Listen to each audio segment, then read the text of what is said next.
Hey, what's going on? It's Skratch at Skratch's Garage. Just got to work. Um, it's raining outside, so I took the opportunity to wear this killer hat. I got it from the Hat Whisperer. It's my little ode to Charlie Daniels there. Love this thing. Anyways, let's talk about the Sour Box. Last time I saw you, we did the radius wheel wells here. A lot of weird stuff's happened since then. This week has been kind of crazy, so I actually didn't get to film anything that I was doing yesterday and the day before. But I can show you what I did and explain to you all that's going on and all the cool stuff that I've gotten in the last week or whatever. Yeah, some things have escalated a little bit. Let's just put it that way. So we have a lot of going on this spring. I'm going to prep and paint a couple of cars and trucks. So probably going to get the pink truck running this week. I mean, it runs, but I think we're going to drive it this week. And then I'm doing more on this chopped up shoebox that I've had in my shop. Man, we just have a lot going on. I have the Buzzards were here yesterday, so they dropped off the T, and I'll do a little walk around on the Blue Buzzard car and tell you what we're going to do on that. But for now, let's get back to the Sour Box. As you can see, I got new wheels and tires on the Sour Box. It looks so much better. Like, it has such a good stance. The profile is really good. They're just used wheels and tires, and that's all right with me. The wheel is a Chevy bolt pattern, which is, for some reason, it's really hard to find that wheel, like a steel wheel. In like 1958, they started making all like 14-inch wheels for Chevys, unless it was like, I don't know, a sports car or a muscle car of some sort, but most of them are all 14-inch wheels, steel wheels. So I got that done. I wanted to hang the motor in this thing this weekend, so I started digging around. I knew that I had a transmission. Oh, and I found the bell housing that didn't fit. So I found this pedal assembly, which is great, and I talked to my friend Sherry. She was one of the builders on overhauling, and she actually has a company. It's called the Cherry Bearing, so it's a hydraulic throwout bearing. I want to work with her a little bit on that because we're going to put a stick in this car, and then we're going to put a stick in the other car, so if we can get that together. So I pulled out these transmissions. So let's get back to that. This is actually a kind of decent transmission. It's a T10, but it's out of a Mustang. So the transmission mount is wacky,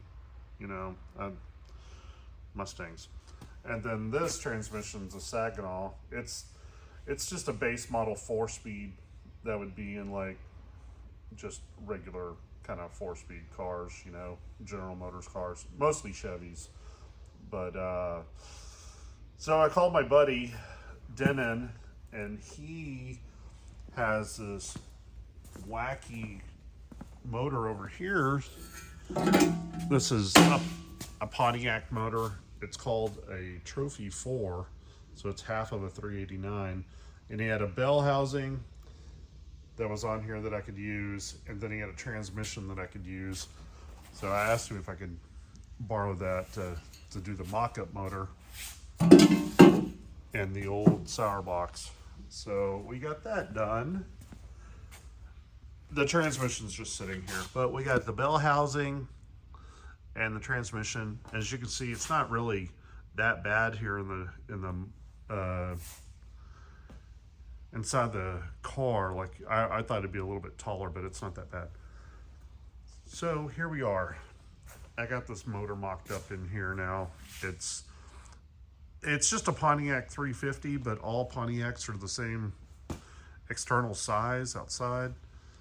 except for the 301. I think the deck height is different and the heads are smaller. But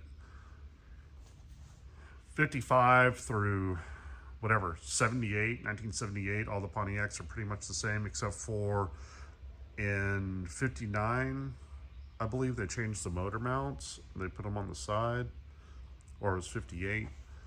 But 55 through 57, let's just say that it was all front motor mount. Somebody else will know better than I do, but I think that that's what it is. Yeah, I think that when they went to 389, they changed it to the motor mount on the side. But anyways, whatever. You understand what I'm saying here. But I just tack welded these motor mounts in here, and I'll tell you what I did. This is literally just a piece of black pipe, and it's 3/8 black pipe, and I just cut it down. This bolt always goes right in there. It's like the perfect size. I took a piece of plate and cut it out and made it fit in there all nice. So I raised the motor up just a little bit so I could have clearance for the clearance. So the header tube can come down here and around. And then there's plenty of room here for the headers to come back. So that's going to be a lot of fun to build. And on the other side, of course, no problem. Like, I can build a full header right there and there's nothing. So you gotta, when I start on that, that'll be a project. It'll be like a full day event. But I just threw these valve covers on there, and then I had this Offie intake for a long time. Put that on there. It doesn't fit because the heads are different, but I'm gonna make an adapter to make them, make it fit. And I just threw these 394s on there. But it definitely has that look, it has a good stance.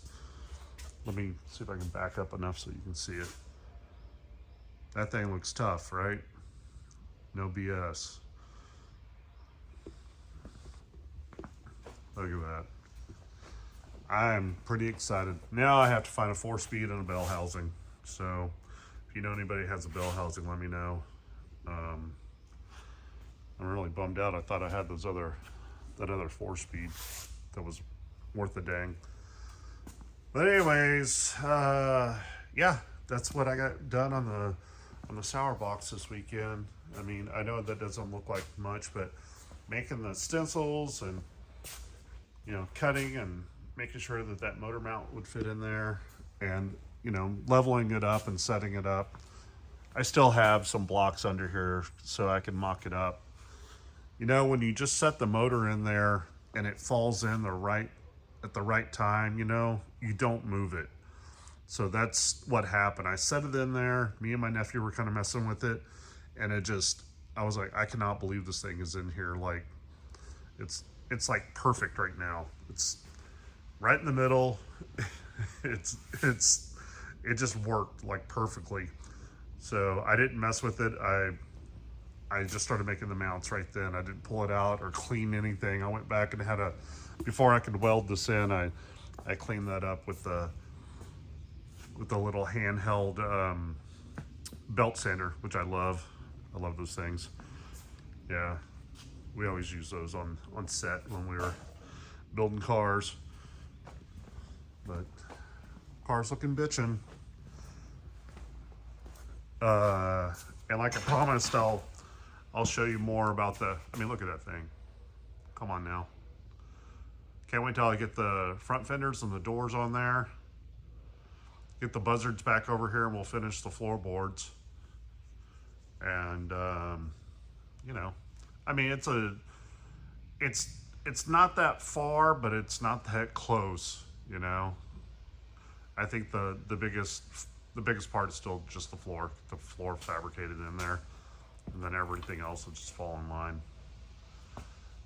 All right, well, I'm gonna do a little walk around on the T, show you what's going on with that. Okay, so the buzzards came over here yesterday and we just pushed this thing in here. The side of my shop right here is a little bit of a wreck. We gotta clean all this out just so we can work. But I don't know if y'all know this or not, but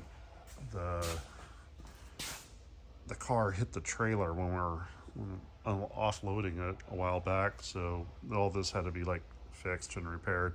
But this wasn't the final paint job on this car ever.